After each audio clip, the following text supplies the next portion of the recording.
Thanks for checking out the Brad and John Show podcast. This segment of the show is brought to you by John Combest's book, Stalking, Harassment, Internet Trolling, A Guide to Recovering and Rebuilding After Online Attacks. It's a great reference if you've ever been the unfortunate target of a social media attack. It's available on Amazon. Just search John Combest. That's C-O-M-B-E-S-T, John Combest, and the book will show up in your search results. Now it's time for another segment of the Brad and John Show. Can you handle it? I'm Egbert, the owner of this station. Check out my website at egbert.com. That's E-G-G-B-U-R-T, egbert.com. Now it's back to Brad and John. Check out their website at bjshow.co. The BJ Show? Come on, guys. Anyway, here's B and J. Come on, Egbert. My name's Brad. His name is John. BJ Show, right? Come on, John, right? It's as simple as can be, Brad. And you know what? He was not happy that we were celebrating 69 yesterday either. You got the memo too, right? I did. I read several comments about it, yeah. Hey, good morning to you. It is another edition of the Brad and John Show, bjshow.co. Check it out. And don't forget, this is day 3 of us streaming. You can check out the show. You can either go to egbert.com, scroll down the page a little bit, see a little banner there with Egbert's face on it. Just click on his nose, and you'll be directed to our streaming channel. Same thing on bjshow.co, same little banner. It's got Egbert. Just, Egbert wanted that thing about, click on his nose. I don't know why. I don't know if he feels that people are like getting mad at him or get intimate with it by touching his nose. I'd say give the nose a little honk, Brad. Right. I have no idea what his intentions are. John Combest, interesting. I explained you to not one, not two, but 3 people yesterday. Sort of interesting. Oh, I bet that took a long time if you're going to explain me, Brad. No. Interesting from the respect of what you do and the respect that like, for example, John, most of the political people in the state of Missouri, even down to like, city council and things like that, you mention the name John Combest, they know exactly who this guy is. And I'm not exaggerating. I mean, I told you the crazy story that this has probably been, 6, 7, 8 years ago. One day, Shelley showed up after she went to a chamber meeting or some event she was at, and she was talking about the fact that, hey, do you know about this website that has all the information about the state of Missouri on it, the government and politics and things like that? I go, no. She goes, well, I was at this meeting today, and they said that if you want to find out what's going on in the state of Missouri on a political and government or state level, every day it's johncombest.com. And my response was, remember what I said? Who's that? I know. I said, who the hell is John Combest? Who the hell? That's a better question. Well, here is John Combest, and what he does is he does exactly that. He's done this for 22 years. We start the show off. He distills his list, and suffice to say, typically 20 plus, sometimes 25 to 35 different headlines. Not anything fancy, no scrolling banners, no crazy little, GIFs or any of that kind of stuff. It's just hardcore Web 1.0 to the point where it loads very fast. It's funny because I remember when I interviewed you a long time ago, you said, back in the early days of the internet, when things didn't load very quickly. Exactly. And remember that? Like when you would, if a website would have a graphic on it, you'd be like, oh, come on, it's taking 5 minutes to load. Matter of fact, at one point in time, I put on one of my websites, this is back in the day, this is back in the 90s, I put on that it used LGT. And I had people say... Oh, you're missing a letter there, Brad. No, just LGBT. I put on that the website was designed with LGT, and someone actually asked me what that meant, and I said low graphic text or something like that. Nice, and yeah, the idea that's being good. is that it loaded very fast. So John comes on the air every morning. The first break we do, he gives us the top 3 of what he thinks are the 3 biggest stories going on in the state of Missouri. And we have this guy. What's your name again? I'm Casey Kasem. And what do you do again exactly now? There's stories coming up. That's what he does. John's stories come up, and we start off with... In third place, Olivia Rodrigo coming to St. Louis next week, Brad.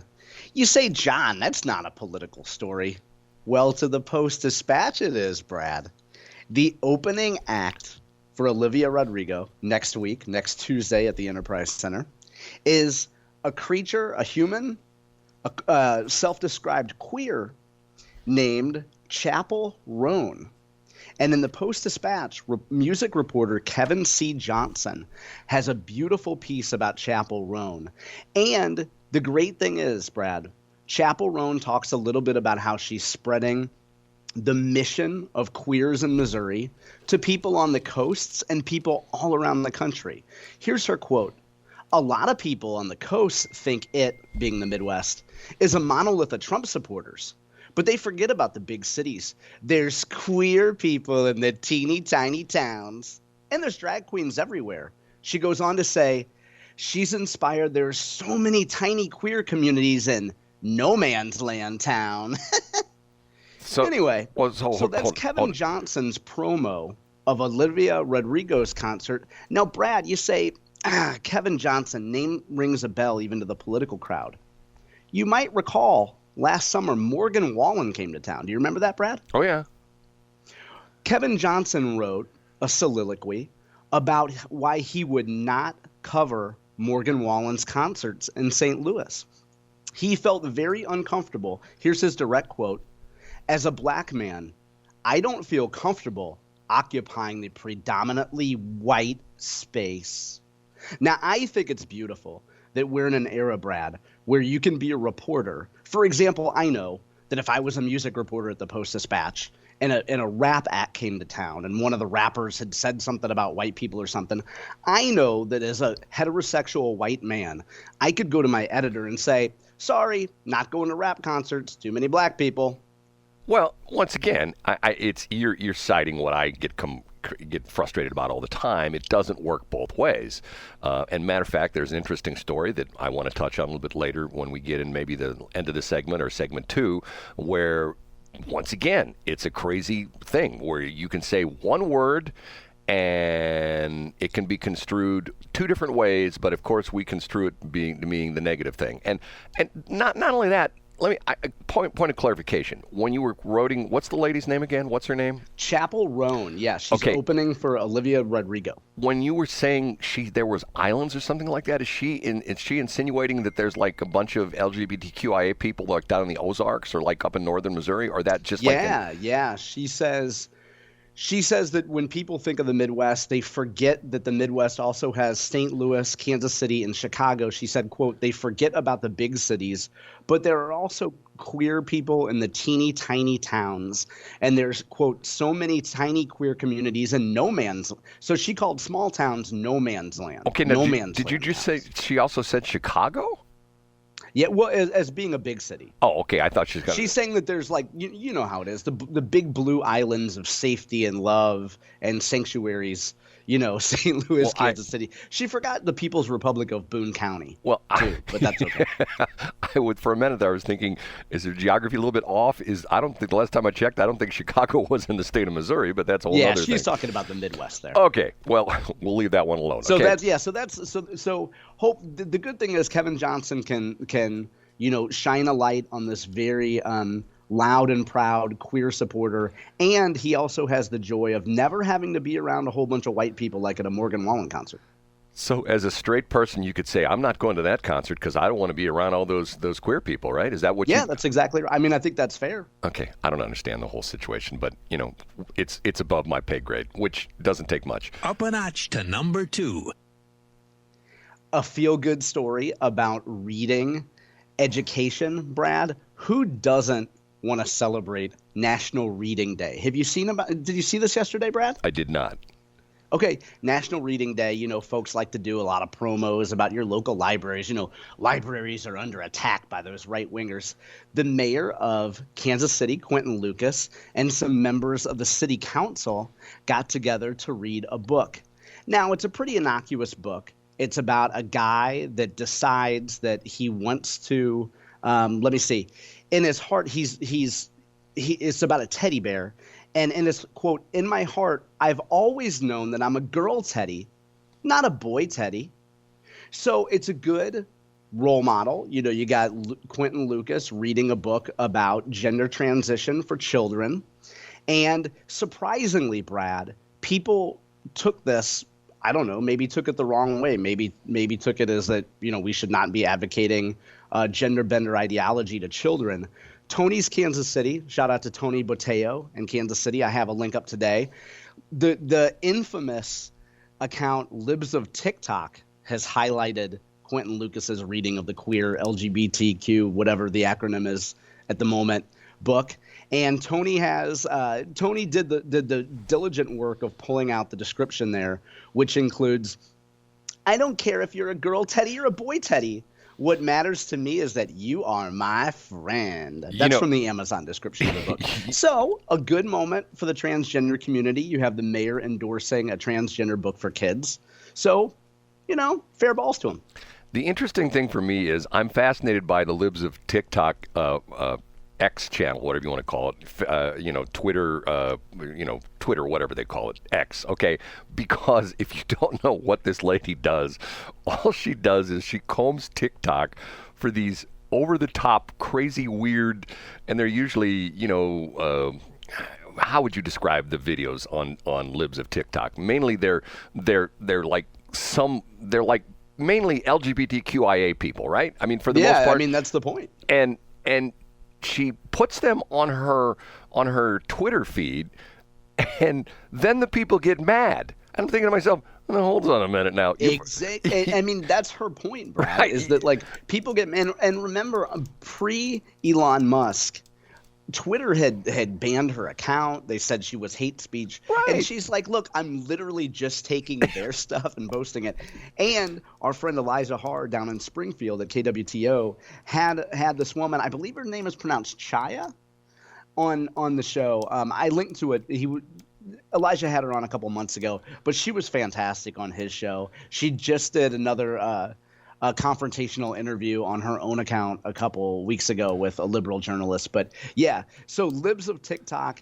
And as of yesterday, when Tony had posted this, at some point yesterday, it already had 173,000 views.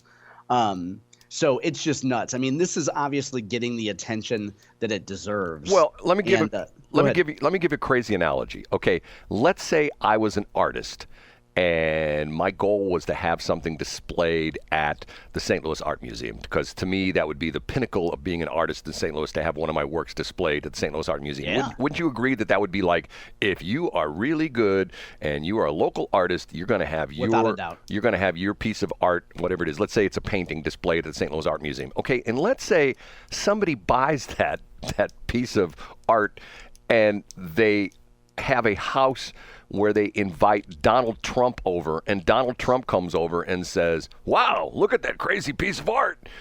And in other words, the person hates Donald Trump, and they would say, I want my piece of art back because I don't want it in a house where Donald Trump has been. It's like, explain that one to me. You know what I mean? It's just the Libs of TikTok thing makes no sense of why everybody goes batty over it, because she's pulling videos off of TikTok. It's not like she's sneaking in people's bedrooms at night and downloading stuff off of their hard drive. You know what I mean? She's like public domain. She's taking the stuff that they put out there that they've chosen to promote on their own. And she's highlighting it. And she was accused, what was she accused of? She was accused of, before Elon Musk came in and took over Twitter, she was accused of what?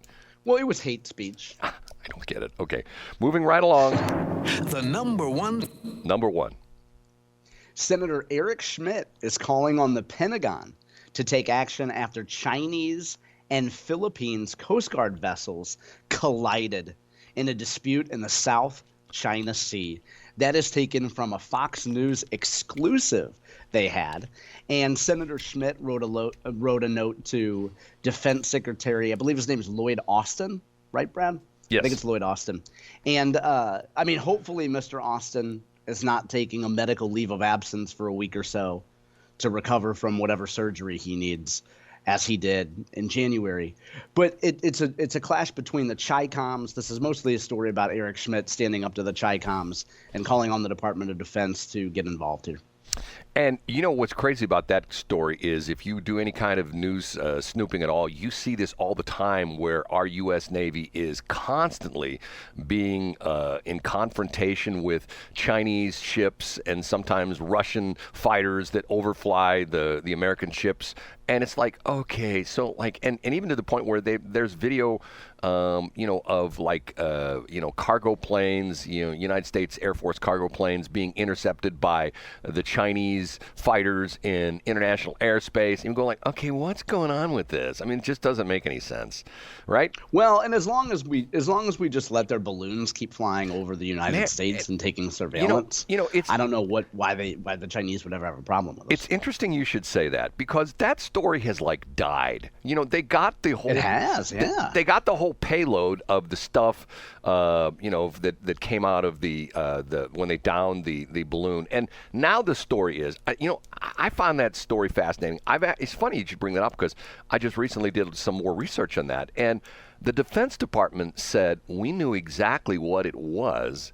So what we did was we contacted all our military bases and we had them hide everything that we didn't want them to see. And I'm going, okay, why don't you just shoot the thing down? You know what I mean? Now, yeah. And the other aspect of it was that when they retrieved it out of the Atlantic Ocean, where they shot it down, I think it was off the coast of South Carolina, if I'm not mistaken. And Nikki Haley was in one of the F-22s that shot it down. Did you know that? She was flying backseat on the F-22. Did you know that? No, I didn't. That's because it didn't happen. I made it up. Okay. Anyway, I thought, and that was right before.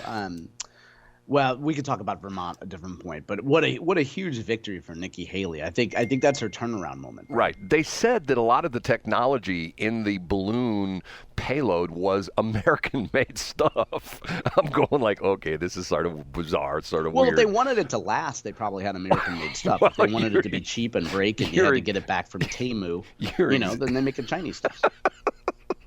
You're exactly right with that. Are you a Temu guy? Is it Temu or Temu? I don't know. I don't see. Can I tell you something which bothers me about that whole thing? Occasionally, I will see things on there and I don't know it's an ad for Temu. It says like, "Hey, look at this. You can buy this," and you click on it, and it takes you to that stupid prize wheel thing. Have you ever gone to that? Oh yeah, I'm going like, I know exactly, but it's very colorful. It's very pretty. I don't want the stupid prize wheel. And the crazy part of it is what they're showing you. Is the tease is not available. You know what I mean? It's in other words, it's like, hey, of course. Look at you this. You know what? First of all, I can't believe that the Chinese would lie about anything. You know this crazy story about the at the ports, especially on the West Coast. You know this crazy story about the ports? No, huh? The federal government has given like billions and billions of dollars for all the heavy-duty cranes. If you've ever seen these big monsters, cranes that pick up the if you're in the military, they're called Connex or Conex, but essentially they're the shipping containers. They pick them off the ships and they put them on the tractor trailers, on the chassis of the tractor trailers, and off they go. Okay, guess where they were all made? China. Exactly. And by context clues, I guess. Right. And they claim that the software has got a back door in it, and China knows exactly what we're loading and offloading from the cargo ships, and they do that through the software that's included with the cranes. So the United States has given, I don't know if it's the private companies. I don't know. I know Long Beach is one of the big ports in California that has this. I don't know if that's owned by the city of Long Beach or if it's owned by like some consortium or something like that. Anyway, they've been given money to completely replace the cranes. They're going to put in all new American-made cranes. Now, from one part, I'm going like, well, why didn't we do that to begin with? Why did we buy Chinese cranes to begin with? But it's to the point where it's like, and the other crazy thing about it is they talk about on the border, and they talk about how many of these Chinese dudes, and the term that the media uses is military-aged men. And for the most part, around the world, military-aged men means 18 to 35, because that is most countries, and we have it in the United States. If you want and if you want to show up, you want to be in the military, you can't join at 17 unless your parents sign off, and you can't join if you're over 35 unless you're Hunter Biden. But that's a whole other story. And these guys are single. They have no family. They're coming across the border. Okay, what are they doing here? And how did they get here from China? It's not like they walked across the ocean and ended up in Mexico. You know what I'm saying? Yeah, I get what you're saying. I don't know the answer to that. I think that we're definitely at a point now where if you've worked for any corporation, you know that if you have occasion to visit China, the advice is generally anything that's on your laptop when you go over there is going to be copied immediately. Like you're going to lose all your IP when you go over there. Right, and there's no doubt about that. Okay, we have to take a break. We will be back. Thanks for checking out the Brad and John Show podcast. This segment of the show is brought to you by John Combest's book, Stalking, Harassment, Internet Trolling, A Guide to Recovering and Rebuilding After Online Attacks. It's a great reference if you've ever been the unfortunate target of a social media attack. It's available on Amazon. Just search John Combest. That's Combest, John Combest, and the book will show up in your search results. Now it's time for another segment of the Brad and John Show. Can you handle it?